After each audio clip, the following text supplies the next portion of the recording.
Okay, let's get started.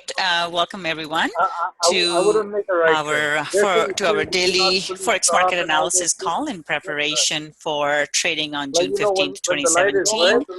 A quick disclaimer before we get started. This is for education purposes only. If you have questions about your individual investment needs, I recommend you talk to your investment advisor. So let's start off by taking a look at our news here. So Forex Factory, biggest thing today. So there were two things that happened today. First one was the CPI number. So inflation, CPI and core CPI, these are inflation numbers, and these numbers came out, they came out negative. So we have actually, inflation has gone down. So even the core inflation, which doesnn't include energy prices, even that has gone down. So this is not good. From data perspective, this is one of the hard data that the Fed looks at in terms of raising rates and making monetary policy changes. So this came out negative. That's why we had a big spike up in everything against the dollar. US dollar sold after this, and retail sales numbers are really important as well. When these numbers came out, everything sold because everybody thought that, well, Fed may, well, they were going to raise rates this time because the decision's already been made, but next time they may not be as aggressive about it, or the commentary may be more dovish than my wife and I went there, especially based on these numbers, right? So once we did have that, so as expected, the Fed did raise rates quarter point.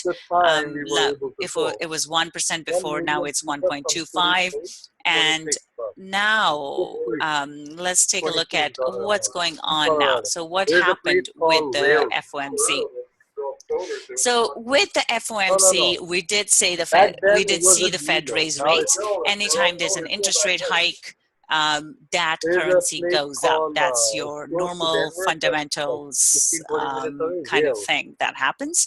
So from fundamentals perspective, you see a rate hike, you hear somebody talking about a rate hike, the central bank talking about a rate hike, that currency will go up. So with this one, so there are a few different things going on with the US, just the whole US situation. So let's kind of dissect, first of all, what the Fed said, and then we'll spend maybe a couple of minutes just kind of talking about the overall scenario around the US situation. So with the Fed, Janet Yellen did come out and raise rates. First of all, the Fed did an interest rate hike, and they talked about tightening the monetary policy. So they are basically saying that they are going to continue on. They showed that they're going to continue on with the interest rate hikes, and what they are saying is that they are going to continue on with this tightening policy. So normally, anytime this would be positive. So what they have said is that they are going to, they're still looking at another interest rate hike in 2017, and then going into 2018, they're looking at 3 potential interest rate hikes. So they're still kind of continuing on with their mandate, or whether they're continuing on with their tightening policy. Now the concerns are around economic data. So the employment numbers are really good. We are at an all-time low. We haven't been at such a low unemployment rate in the US for quite some time. So the unemployment rate is really low. Employment is very high. And the stuff that's causing problems is the inflation number. So normally central bank wants the inflation number to be at 2%, and we are not seeing that. So if we take a look at the inflation number, we are at, we are quite low here. We were at, with the British pound, yesterday we saw a number of 2.9% for the inflation number. Here we are seeing a decrease. We are to 0.1.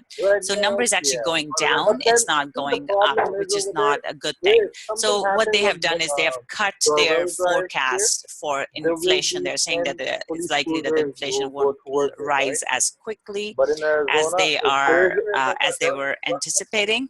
And as a result of that, that creates a little bit of concern in the market, especially with data over the last little while. It hasn't been as good. So because of that, I saw last week a bunch of like they in blocked the other whole words, street. Fed wasn't exactly dovish. They weren't But exactly what the bullish problem? either. What the So problem is that's there? why Like the market was if flat. there is a problem like Absolutely nothing next happened. door, So if you take a look at it, and the police so comes another in, thing they they'll said have a that they're going to helicopter escorting continue them in from us. doing the rate hikes into So 2018 and 90% of 2019. churches will However, have helicopters. those estimates are basically hold no And then water whatsoever, I don't know why because like they're President Trump spending so much is likely to revamp the Fed. He doesn't want Fed to raise money. rates, and because of that, he's likely to replace Yellen with someone, and there are two other open seats that he's going to replace with people that are not so much But into raising the other rates. So problem is that's where it people creates who a come lot of from confusion Mexico, at the moment. So we the have illegal people, a right? president So what that they do doesn't now want is they Fed to have a raise rates, and on the person, other like they used hand, to have we an have had elder such person, a right, low interest rate clocking other policy people for off. so long, So now and they've the got Wall like Street has this been off kid the saying charts. like he's So under 18. we kind of need So to, it's or all Fed needs to take that into coyote. account. Employment numbers are really good, So they're so Fed under needs 18 to take that underage. into account, and really So they that should kid be will take everybody tightening the monetary policy. and They shouldn't, like, it should not be cross it such into easy United money. States, right? And then and then he would Oh, just go back sorry, let me from just the border, mute. right? Back to if he gets My apologies for that. I think something's going on with the mic that I cannot hear. So I did not catch that. Okay, so in terms of the Fed, yeah, so President Trump is going to keep that. He wants to hold the rates, and as a result of that, we have this kind of confusing situation where on one hand, President wants to keep the rates low. Fed needs to, they should be actually be raising the rates, and that's what's creating the confusion. The reason President Trump doesn't want them to raise rates is because if they raise rates, the currency goes up, but the stock market will go down. And as we have seen here today, stock market dropped as a result of interest rate hikes. So that's the normal reaction that we see. The reason Wall Street will drop as a result of interest rate hike is because it becomes more expensive for businesses to borrow money. So if they're not borrowing money, then they're not putting in as much into the economy. So that's the whole scenario around interest rate hike. But anytime there's interest rate hike, generally the price for the currency will go up because it attracts more investments, more foreign investments, more investments into the market. As a result, there's more inflow of funds, which pushes the price for the more demand for the currency, which pushes the prices up. So that's the relationship.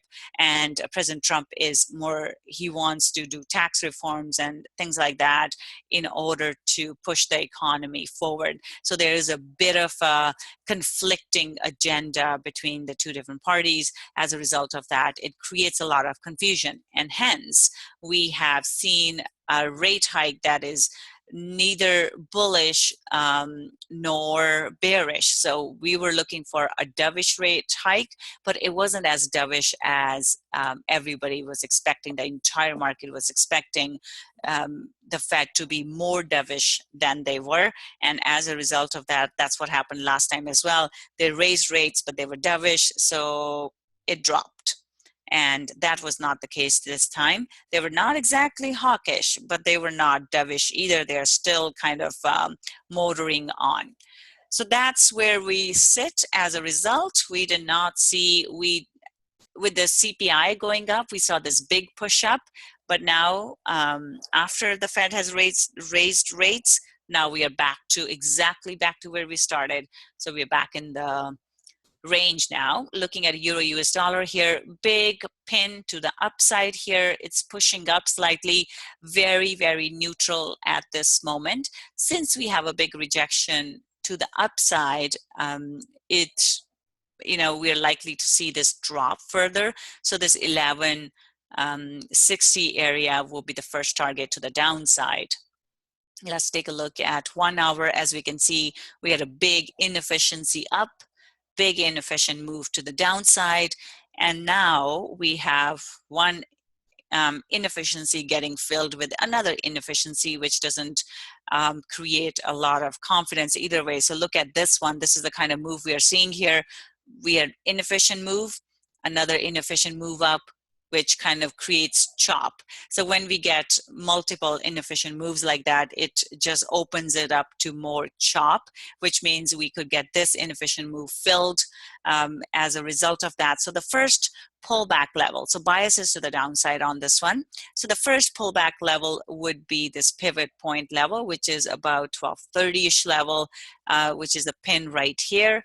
And if it goes beyond that, then we are looking at this level, this 1260 level. Look at this pin right over here. So, and this pin right here. So this will be the second level would be, we need to watch. Another one is this one, the R1 level, or even the top of the, this top of the range here. As we can see, the range did not break, it held and it came down. So basically what I'm saying is we are in a range bound market and we are likely to stay in a range bound market. Tomorrow we have 2 more central banks coming. Actually, we kind of missed that. Let's go back to our calendar for just a second here. We have 2 central bank announcements tomorrow, so which is likely to create more volatility in the market, and this is Swiss franc or Swiss National Bank as well as Bank of England. Both of them, there's monetary policy summary from both of those and the interest rate from both of these central banks. So as a result here, so we're not expecting it to change. This is negative interest rate from Swiss National Bank, and this is likely to stay. And we have a very, very 0.25% from Bank of England. That is likely to stay as well, especially with what's going on in the market around Brexit. Not expecting the interest rate to be hiked at this point.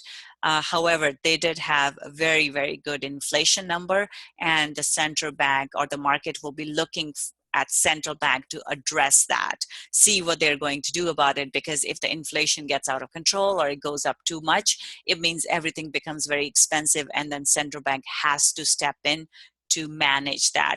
So it's just a little bit of an interesting situation there, but Brexit is again weighing on it, so it's unlikely that Bank of England is going to take any drastic steps.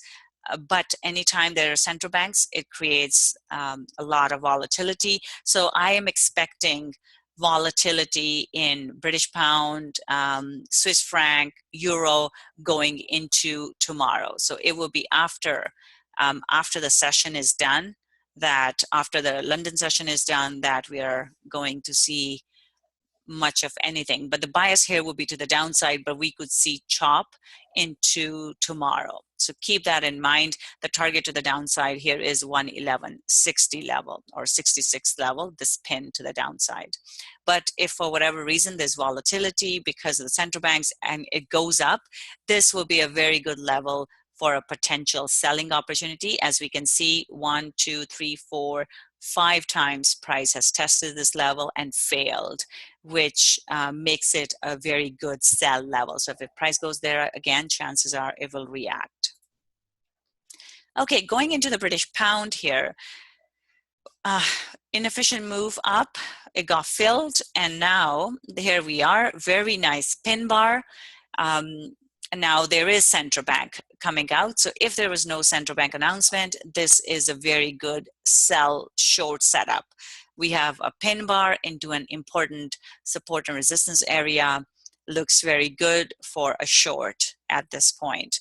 Now, do keep in mind, Bank of England, if they say anything that is hawkish, it could push this up. Right now, British pound is very, very sensitive with everything that's going on. So I would bias this to the downside, but caution is warranted just because of Bank of England announcement tomorrow. So here we are. This is where price has, we looked at this level a couple days ago. This was the previous level where price had pulled back after this big drop before it went further. So came right into that level, 2,800. We talked about it, and here we are yesterday. In fact, we talked about it, and now we are pushing below that pivot. Price is holding below pivot. I'm expecting British pound to drop at this point. The target is 126.37 level, this level right here. So let's say 126.40 level. I'm looking for it to move lower. But from setup perspective, I love this pin bar. Daily pin bars are excellent.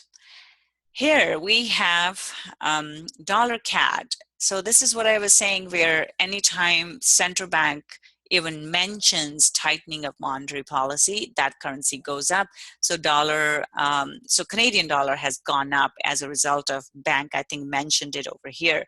And oh, excuse me. So for the last few days, we have seen it go down. Now we do have a bullish pin bar here, and commodities are acting slightly different, especially Canadian dollar. It is quite bullish at the moment. So in this case, we could see this come down. We could see a pullback into this level right here, 132.00 or 132.11 level, and then we may see a push to the upside. So this one, the setup is bullish, but I would say caution. So this is the type of scenario I would be looking for. Price dropping into this 132.11 level or even 132.00 and then moving further up. So this is bullish at the moment. So let's take a look at a 1 hour. Here we are, we've seen a nice drop. So we could see the price come back lower and then push up. So this is the level I'm watching, 132.11, but it could come down into this S1 level, 131.80, to do a double bottom and then go up. So I would be more cautious with this one because of that. From fundamental perspective, Canadian dollar is strong. So bias is to the upside, but I'm looking for a move down first and then move to the upside. Okay, Aussie here. Aussie inefficient move got filled.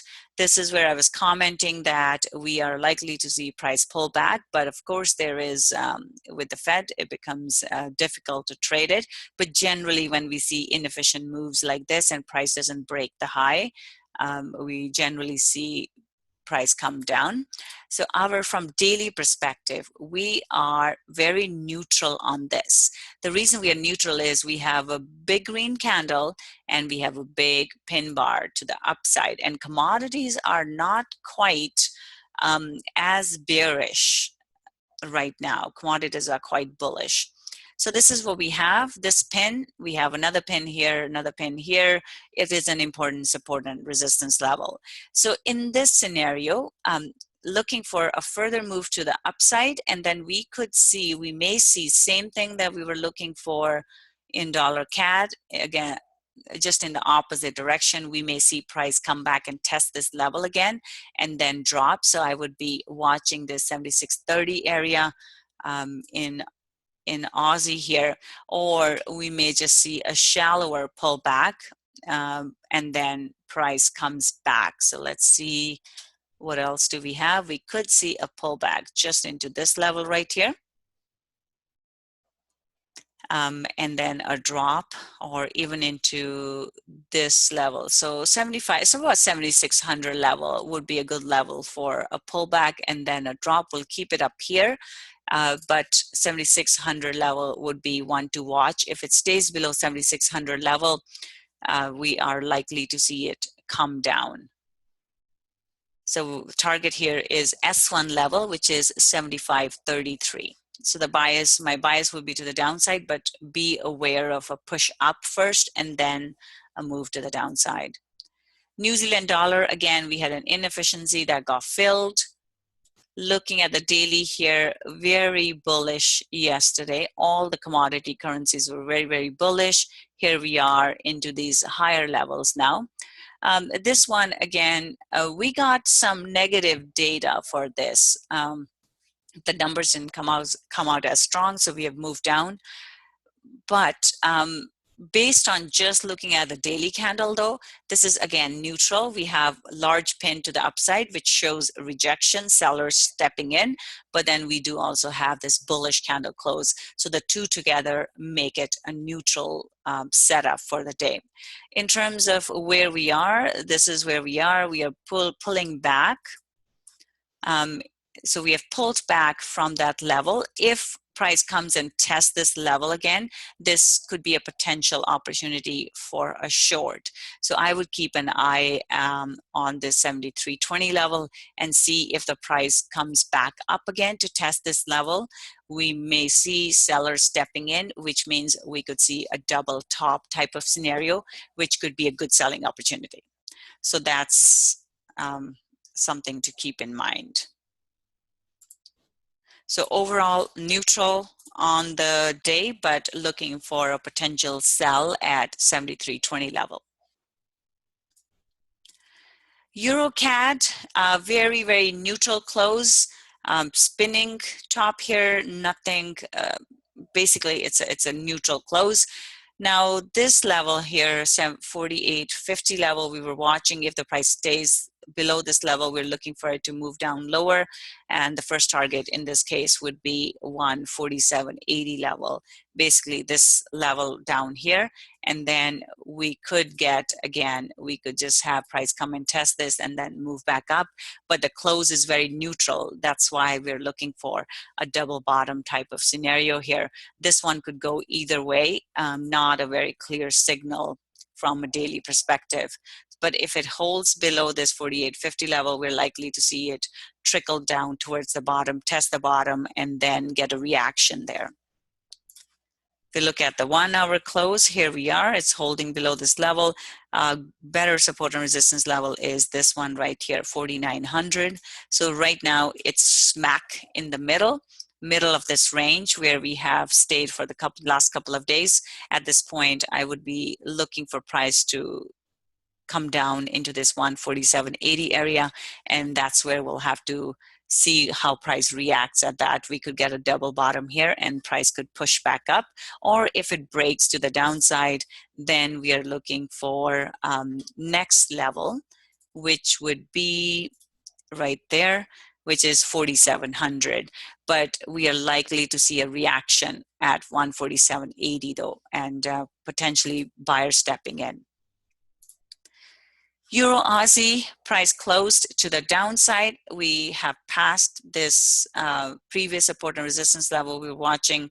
Right now we are bearish because it managed to break through this level that it did not break 3 times on previous 3 attempts. So this gives it a bearish bias.